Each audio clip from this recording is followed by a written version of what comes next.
Kasalukuyan pa nating inoobserbahan kung anong papel ang gagampanan ng Russia dahil habang ginagawa ang video na ito, August 2019, ay hindi pa nagaganap ang summit ng African Union sa Russia na gaganapin sa October 2019.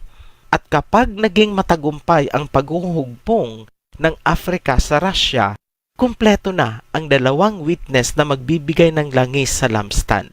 Lalong magniningas ang mga Hebreo na nasa Africa. Ito ang pinakaaabangan ng conservatory. Tuluyan nang matutupad ang nakasulat sa Biblia na you will be the light among men.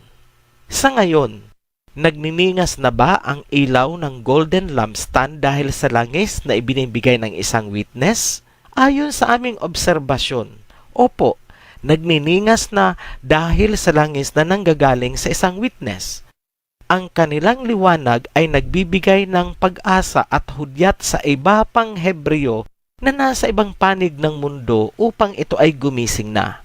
Sa susunod na video, ang finale ng two witnesses ay ilalahad namin at doon namin ipapaliwanag ang tungkol sa Egypt at Sodom kung saan papatayin ang two witnesses. Alam namin na yan ang inyong pinakaaabangan.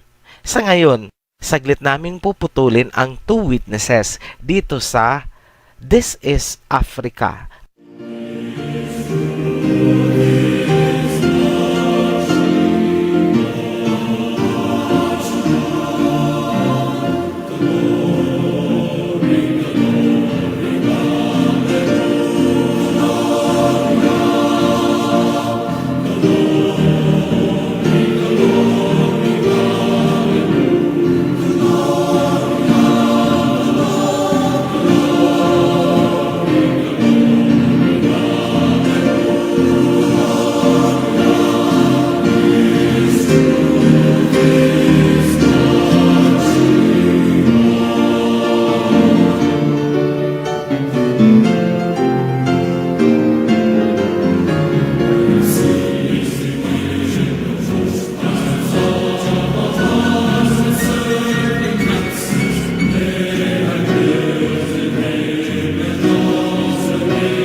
Dahil po ang bunga ay hitik na hitik para po sa ating mga kapatiran sa Africa. Ibig sabihin po, makikita po natin mga kapatid na ang roots na ibig sabihin ay ang relasyon ng Africa at ang China. Alam po natin ang China ay Shemite at ang Africa ay Shemite.